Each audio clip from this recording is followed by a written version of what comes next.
At Anurag University, be everyone you dream to be.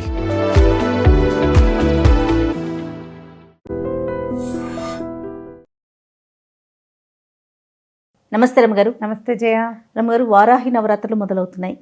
ఈ నవరాత్రి యొక్క విశిష్టత, సాధారణంగా అందరూ కూడా నవరాత్రుల్ని అంటే ప్రత్యేకంగా ఫాలో అవటం జరుగుతుందా? కొంతమంది మాత్రమే చేస్తారా? ఏంటిది వారాహి నవరాత్రులు అంటే గుప్త నవరాత్రులు అని చెప్పబడతాయి. గుప్త నవరాత్రులు సాధారణంగా మనం 2 నవరాత్రులు భారతదేశం అంతా చేయబడుతుంది. అందరూ సార్వజనీనంగా వీరు వారు చిన్న పెద్ద తేడా లేకుండా కుల విచక్షణ లేకుండా చేస్తాం.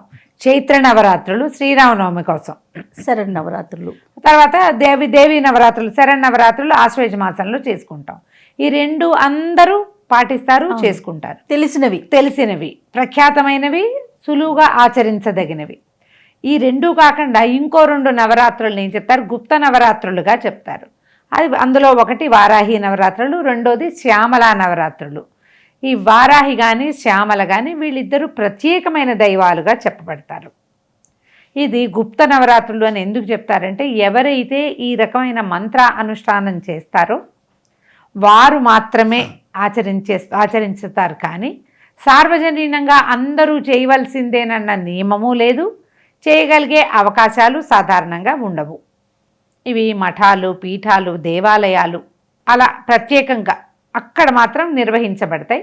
మనం అందరం మామూలుగా దర్శనం చేసుకోవచ్చు, ప్రసాదం తీసుకోవచ్చు. దానికి ఏ తప్పు భయము లేదు. తప్పే కాదు, భయం కూడా లేదు. అయితే ఈ వారాహి నవరాత్రులు ఇటీవల ఒక 4-5 సంవత్సరాలుగా బాగా అంటే ట్రెండింగ్లో ఉన్న జేజి వారాహి ప్రాచుర్యంలోకి వచ్చింది. అందరూ చేసుకోవచ్చా, ఇది మీరు చెప్పలేదా, మీరు ఎందుకు చెప్పరు, ఇలాంటివి ఏవేవో అడుగుతారు. ఇది వరకు అయితే లేదు, ఇప్పుడు బాగా ప్రాచుర్యంలోకి వచ్చారు.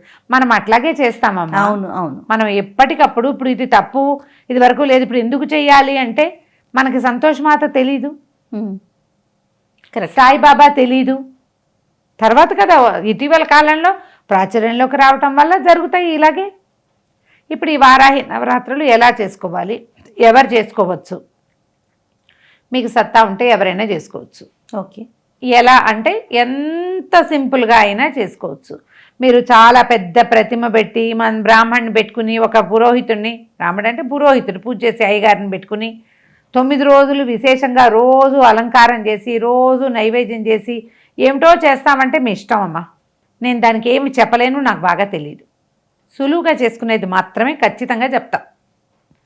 మీరు ఒక్క పటం పెట్టుకోండి, అమ్మవారిది వారాహిది. ఇదిగో ఇంత పటము అని చెప్పా, విగ్రహం అని చెప్పలేదు, గమనించండి. ఫోటో పటం పెట్టుకోవచ్చు. మనం రోజువారీ పూజ ఎక్కడ చేసుకుంటామో, మనకి ఎక్కడ దేవతా మందిరం ఉందో అక్కడ దేవుని గడపన్నా, పీటున్నా, మనకి అల్మరున్నా అక్కడ ఇంత దగ్గర నుంచి మీరు పెద్దది పెట్టుకున్నా సరే పటము గమనించండి, పెట్టుకోండి. చక్కగా పువ్వులతో అలంకారం చేసుకుంటాం. వారాహికి సంబంధించినటువంటి ఏ స్తోత్రాన్నైనా మీరు చదువుకోవచ్చు.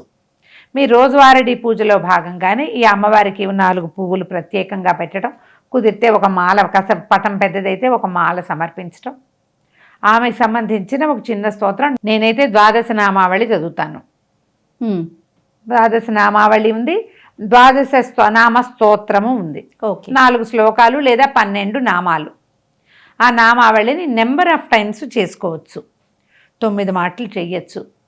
12 నామాలే కదా, 11 సార్లు చెయ్యొచ్చు, 21 చెయ్యొచ్చు, 40 చేయొచ్చు, 108 చేయొచ్చు, మీకు సమయం ఉంటే. ఆ నామాలని రటనగా చేసుకుని అమ్మవారికి ప్రత్యేకంగా ఏదైనా నివేదన చేసి పెట్టండి. మీ రోజువారీ నివేదనతో పాటు వారాహికి ప్రత్యేకంగా నివేదన. ఎలాంటి నివేదన చేయాలండి? మీరు అన్నము నివేదన చాలా మంచిది.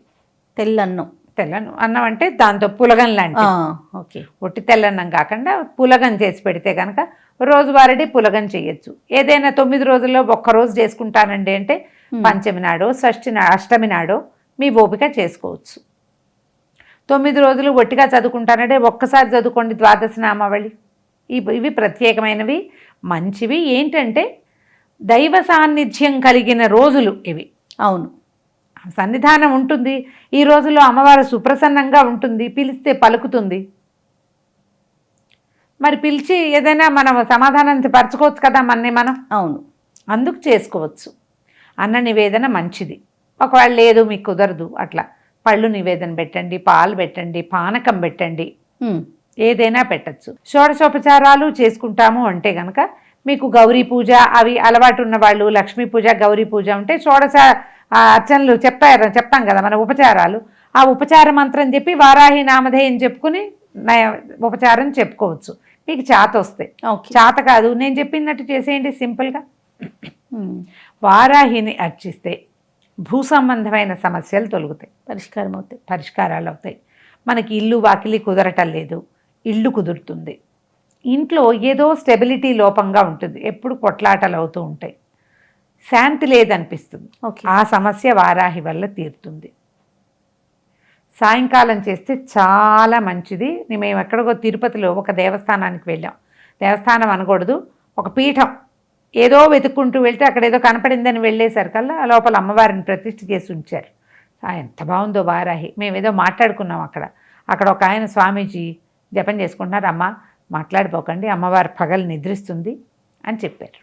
ఆహా. ఆవిడ పగలు నిద్రలో ఉంటుంది, మాట్లాడకుండా ఉండాలి, నిశ్శబ్దంగా ఉంచాలమ్మా అన్నారు. ప్రతిష్ట ఉంటే అది పొద్దున సాయంకాలం 2 పూట్లా చేసుకోండి కుదిరితే, లేదా సాయంత్రం చాలా మంచిది. ఆయన చెప్పారు ఆ మాట, ఓకే. నాకు తెలీదు, ఆయనే చెప్పారు రాత్రులు మెలకుగా ఉంటుంది అని.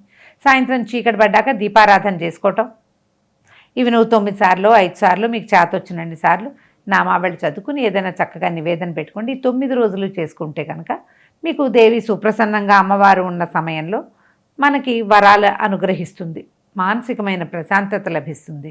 నా వరకు నేను అనుకుంటా స్టెబిలిటీ లభిస్తుంది మనుషులకి అని అనుకుంటాను నేను. మనము ఏదో ఉత్పటాన్ లోపల హడావిడిగా ఉంటుంది, హైరాన్ పడుతూ ఉంటాము, టెన్షన్గా ఉంటుంది, స్థిమితం ఉండదు బుద్ధికి. ఆ స్థిమితం వస్తుంది. సింపుల్గా చేసుకోండి. మీరు పెద్దది పెట్టుకుని సరిగ్గా చేసి చెయ్యక భయపడి ఈ వారాహిని నెత్తని చేస్తుంది ఆమె ఉగ్రదేవత, తర్వాత ఏమో మంత్రదేవత, అక్షరాల నిజం. AK-47 జాగ్రత్తగా హ్యాండిల్ చేయాలి, చేసుకోండి. ఆమె శక్తివంతమైనది. నిదానంగా నమస్కారం చేస్తే మనకి ప్రశాంతంగానే వరం అనుగ్రహిస్తుంది, ప్రశాంతతను ఇస్తుంది. ఓకే. ఇప్పుడు చేయలేము, ఊరికే దండం పెట్టుకోండి. సమీపంలో దేవాలయాల్లో ఎక్కడైనా జరుగుతుంటే వారాహి నవరాత్రులు ఒకసారి వెళ్ళి దండం పెట్టుకురండి, ఇదే చాలు. మేమేం చేయమండి, మానేయండి. కానీ ఎవరైనా చేసుకుంటుంటే ఆక్షేపణ మాత్రం చేయబోకండి. ఓకే. దేవాలయాలు ఉన్నాయి మనకి హైదరాబాద్లో అయితే 4-5 చోట్ల కనపడతాయమ్మా. కొత్తపేటలో ఉంది, పీఠంలో ఉన్నది ఒక అమ్మవారు, నేను వెళ్ళి చూసొచ్చాను. 1.25 అడుగులు అంత ఎత్తు ఉంది చేయి, ముఖం అది భలే స్ఫుటంగా కనపడింది. ఇటీవల నేను తిరుపతి వెళ్ళాను కదా, శ్రీశక్తి పీఠం ఒకటి చూసొచ్చాను. శ్రీశక్తి పీఠంలో అమ్మవారు పాతాళ వారాహిగా ఉంది, కిందున్నారు. పాతాళ శ్వేత వారాహి ప్రత్యంగిర ఇద్దరు పక్కపక్కన ఉన్నట్టుగా ఉండి ఎంత బాగుందో, చాలా అందంగా ఉంది. ఓకే. మనకి హైదరాబాద్లో కూడా కనపడతాయి. మీ ప్రాంతాల్లో ఎక్కడైనా వారాహి అమ్మవారిని ప్రతిష్ఠ చేసి ఉంటే అది చాలా పవర్ఫుల్ మంత్రాలతోటి ప్రతిష్ఠ చేయబడుతుంది. ఆమె దర్శనమే అదృష్టం, దర్శనమే అదృష్టం. ఒకసారి దర్శనం చేసుకుని రండి, అవకాశం ఉంటే చేసుకోండి. అక్కడికి వెళ్ళినప్పుడు మనకి ద్వాదశ నామావళి ఉంది, నోటికి వచ్చేస్తుంది కదా, అవునవును, చిన్నది కదా, చక్కగా నామావళి చెప్పుకోండి, సరిపోతుంది, చేసుకోవచ్చు. అంత భయపడక్కర్లేదు అని చెప్తున్నాను నేను.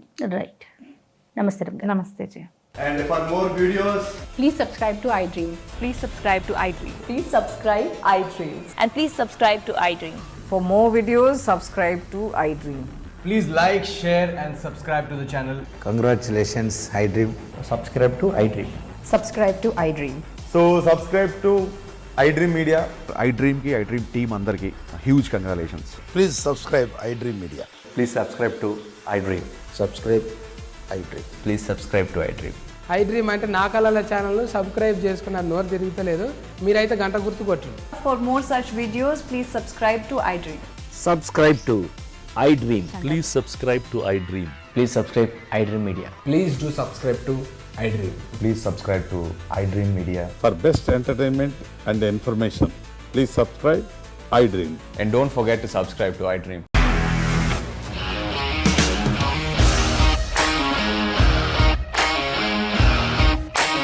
ఇండస్ట్రీలో కమిట్మెంట్ ఇష్యూస్ వస్తే నీకు కూడా వచ్చినట్టు మార్నింగ్ తీసుకెళ్ళాలంటే కొట్టి పడేస్తాడు.